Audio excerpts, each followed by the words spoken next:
Hoje nós vamos iniciar nossa reflexão com a seguinte frase: estar contentes não com as circunstâncias, mas nas circunstâncias. Mas como é que a gente pode fazer isso com os inúmeros infortúnios que atravessam nossos passos no dia a dia? Hoje, amigos, nós estamos reunidos para despertar a confiança. O tema da manhã de hoje, iniciando esse ano de 2023, esses primeiros dias, hoje é dia 15 de janeiro de 2023, já passou a metade aí do primeiro mês deste ano. E nós vamos começar com o versículo, que nós vamos refletir hoje, que é Jesus falando, está em Mateus aqui nos conta, no capítulo 28, versículo 20. Eis que estou convosco todos os dias. Esse capítulo 28 é o último capítulo de Mateus e é depois de Jesus já ter desencarnado. E aí nós vamos ver que ele se apresenta, se materializa para os seus discípulos, e daí que vem esse versículo, eis que estou convosco todos os dias. Muito bem, a confiança, ela não nasce pronta, ela é construída. E Miramês, através de João Nunes Maia, ele fala o seguinte, no livro Cristos: quem não tem certeza das coisas que realiza, trabalha, mas não sente prazer naquilo que ele faz. E continua, Miramês.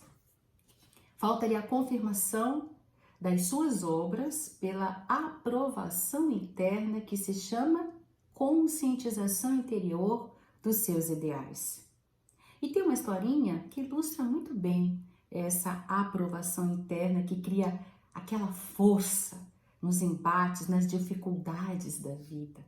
Eram dois trabalhadores numa obra e eles tinham a função de carregar tijolos do carrinho de mão, com o carrinho de mão ali do caminhãozinho até o meio da obra. E iam de lá para cá direto. E aí foi perguntado para os dois o que eles estavam fazendo e um deles logo tomou a dianteira e respondeu, reclamando que as mãos estavam calejadas, sujas de pó desse tijolo que chega a entranhar na pele, que o sol estava castigando, estavam transpirando em bicas, como ele disse, com dores nas costas.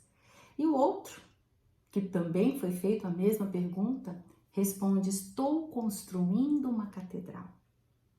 Ambos nas mesmas condições, mas um tinha conscientização interior do que ele estava fazendo.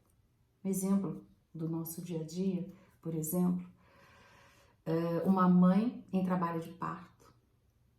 Tem aquelas horas difíceis, mas ela sabe que daqui a pouco ela vai ter um bebê nos seus braços. Ou um aluno estudando, se preparando para o vestibular, aquele ano difícil, onde ele deixa de fazer várias coisas em função do estudo, mas no final do ano ele consegue passar na faculdade, para seguir a sua nova etapa de vida. Percebem? Quando nós temos exatamente isso, a conscientização interior, tudo fica mais leve, tudo é mais fácil de ser superado. Emmanuel, no livro Taça de Luz, ele nos adverte o seguinte: não ouvides que todos nós estamos plantando espiritualmente no tempo. Espiritualmente no tempo. E que não é necessário, diz ele, perder o corpo no túmulo para que venhamos a renascer. Amigos, nós podemos renascer todos os dias. Nós podemos renascer várias vezes ao dia, a cada instante, porque o tempo ele não é contado em horas, ele é contado em segundos, em instantes, tudo muda. Tudo pode mudar, o nosso olhar, a nossa volta, quando nós temos essa conscientização interior daquilo que nós estamos fazendo. Quando nós entendemos a catedral, como aquele outro respondeu, estou construindo uma catedral, Quando nós compreendemos a catedral que nós estamos a construir, aí tudo se modifica. O nosso olhar passa a ser um amor grato, um amor doce. O nosso olhar começa a ser mais delicado nas coisas que nós estamos vendo. O ouvido nosso passa a ser mais solidário com as coisas que nós ouvimos à nossa volta, né? O silêncio passa a ser um silêncio acolhedor. Pois é, tudo modifica a nossa volta quando nós estamos conscientes daquilo que nós estamos fazendo. A nossa vida muda, gente, não quando alguma coisa no mundo muda. Alguma coisa muda nas pessoas que vivem conosco na nossa vida familiar, ou na nossa vida social, ou na nossa vida profissional. Ela muda quando nós mudamos o nosso olhar à nossa volta.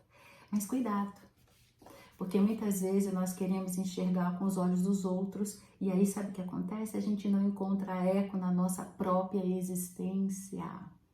Porque as metas, os sonhos, os nossos compromissos não estão na alma dos outros. Todos nós temos bagagens diferentes. Às vezes pessoas queridas que nos amam, que desejam melhor, fazem certas observações desfavoráveis ante ao nosso compromisso, ao que nós temos que fazer, que nós combinamos antes de reencarnar a fazer. Então, confiemos. Percorramos os nossos caminhos confiantes de que a mão de Deus está nos conduzindo com amor e sempre ao melhor de nós mesmos. Tem um livrinho muito bom do Berto Holden, O Caminho da Felicidade. Ele diz que ninguém pode ser feliz se não se perder em algo maior do que ele mesmo.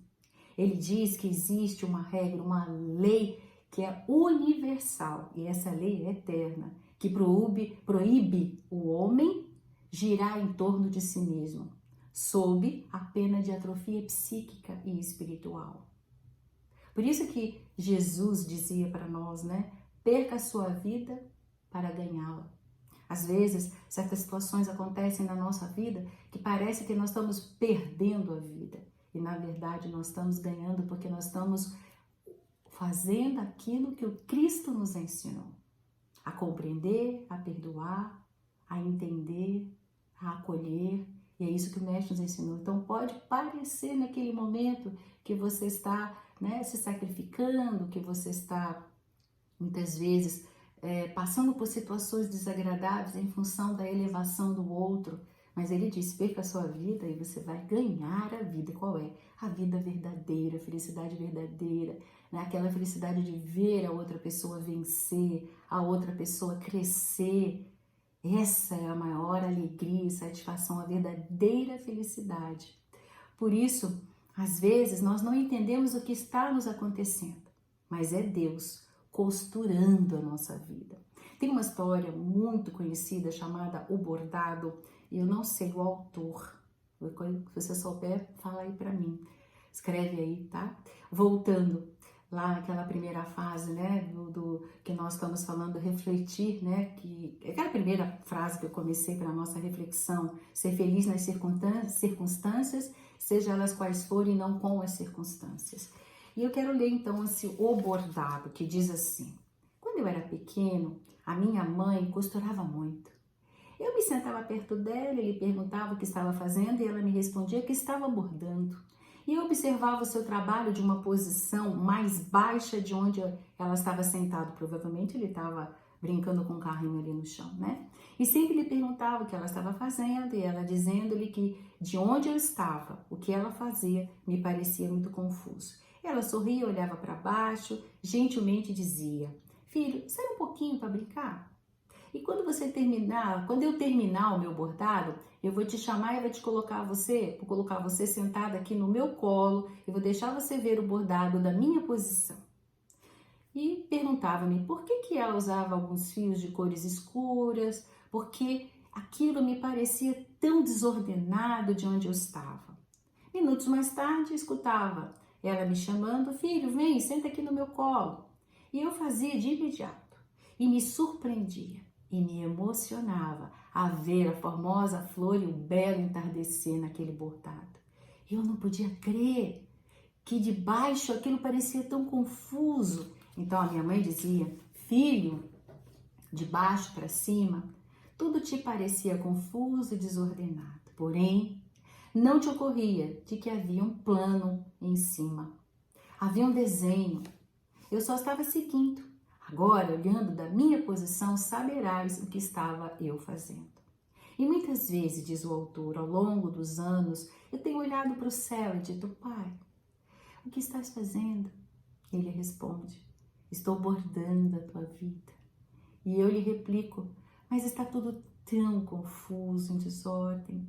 Os fios parecem tão escuros, por que eles não são mais brilhantes? E o pai parecia dizer-me, meu filho, ocupa-te de teu trabalho e eu farei o meu. Um dia trarei ao céu e te colocarei em meu colo, e então verás o plano desde a minha posição. Linda essa reflexão, né, desse livro bordado, dessa historinha do bordado, que eu não sei qual o livro que eu tirei. Mas é isso. Ser feliz nas circunstâncias, sejam elas quais forem, não com as circunstâncias. Onde estejamos, estamos juntos, construindo a confiança com a conscientização interior. Lembremos que são nos trechos de turbulência de um rio que o oxigênio é mais abundante, e não naquela água parada e estagnada. Tudo tem uma razão de ser, e na calmaria ou na turbulência, tudo dura, gente, apenas o tempo determinado. Suficiente para cumprir a sua razão de ser. Cumprindo esse tempo e satisfeita a sua necessidade, tudo passa. E o rio segue seu curso a caminho da perpetuação da própria vida. É Gilberto Cabed, no livro muito pequenininho, muito bom, chamado Todo Dia é Dia de Ser Feliz. Então, todos nós estamos sendo constantemente preparados para nos converter em instrumentos de colaboração ativa e de boa vontade. O trecho que nós estamos refletindo hoje, onde Jesus nos promete, né, estar conosco até o fim dos séculos, lá na Bíblia, ele é chamado, né, o título é A Grande Comissão. Lá no versículo 18, um pouquinho antes, né, dos que a gente está lendo, diz assim, Jesus, aproximando-lhe, falou-lhes dizendo, toda autoridade me foi dada no céu e na terra. O 19, ide, portanto, fazei discípulos de todas as nações, batizando em nome do Pai, do Filho e do Espírito Santo. E o 20, que é o que nós estamos refletindo, ensinando-os a guardar todas as coisas que vos tenho ordenado. Eis que estou convosco todos os dias até a consumação dos séculos. Essa palavra, né, do título desse capítulo, a palavra comissão, ela quer dizer ato de encarregar, de incumbir um cargo, ou um emprego ou uma atividade de caráter temporário. Pois é, o que aconteceu? Jesus primeiro chamou os discípulos para si, para que eles aprendessem sobre ele. Depois enviou ao mundo para fazer discípulos. E hoje nós somos discípulos da atualidade, né? Estamos sendo preparados exatamente por esses ensinamentos de Jesus. Jesus encerrou o seu período de tempo aqui na Terra quando caminhava aqui entre nós, vivo materialmente falando, juntos fisicamente, né? E se foi, mas ele deixou a certeza de que iniciaria o seu nascimento nas nossas mentes, nas nossas almas. E o seu crescimento já se vem fazendo psiquicamente. Vem ganhando corpo através dos tempos. E hoje Jesus já talvez encontre na maioridade para muitos de nós, dando-nos a capacidade de separar por nós mesmos o joio do trigo das nossas atitudes. Como seres humanos na humanidade, se nós olharmos a história do nosso planeta, nós podemos ver que há algum tempo, não muito tempo atrás, nós escravizávamos pessoas, né? Que se eu não gostasse de você, achasse que você tinha faltado, né, me furado, criado um problema no meu orgulho, na minha vaidade, eu poderia combinar com você da gente fazer um duelo. Chamava alguém, tinha um juiz, tinha uma testemunha e pá, um morria, o outro ficava. E tava tudo bem, ia para casa, tá tudo ok. Pois é. Em nome de Deus, nós clamamos guerras, matamos e trucidamos pessoas, queimamos livros, fizemos tantas coisas, né? Pois é, Hoje nós já conseguimos olhar isso não como uma coisa certa, e sim como uma coisa errada. Por isso, o mestre, sim, os seus ensinamentos já ganharam corpo, a maioridade, porque nós já podemos olhar para o passado e verificar que não era correto aquilo que parecia ser correto naquele momento, né? A comissão, gente, o encargo de fazer discípulos em todas as nações, ela não termina na implantação do evangelho, mas sim com a mudança interior, o testemunho nos momentos mais difíceis. Porque nos momentos fáceis é tudo muito fácil, né? Quero ver na hora que alguém está sendo injusto com você, alguém sendo ingrato com você, alguém sendo agressivo com você, alguém no seu trabalho que não compreende, não te entende, alguém na sua vida familiar que te falta com respeito, que te magoa, que é agressivo. É nessas horas especiais, difíceis, que nós temos que dar testemunhos deste evangelho, mostrando a mudança interior, a conscientização do nosso maior objetivo de vida, interiorizando o mestre em nós mesmos, de tal forma que em algum ponto da nossa vida nós faremos como Paulo de Tarso concluiu, que já não sou eu mais quem vivo, mas é Jesus que vive em mim. Por isso eu deixo para vocês que na estrada de Damasco das nossas vidas, nós possamos cada vez mais estar próximo ao objetivo final. E qual é esse objetivo, gente? Qual é o objetivo maior das nossas idas e vindas encarnatórias? Qual é o nosso maior objetivo? É sentir Deus em nossas almas. Deixar que o Pai se expresse através de nós. Por isso que Jesus prometeu ficar conosco até que pudéssemos, por nós mesmos, sentir Deus em nossos corações. Abraços fraternos.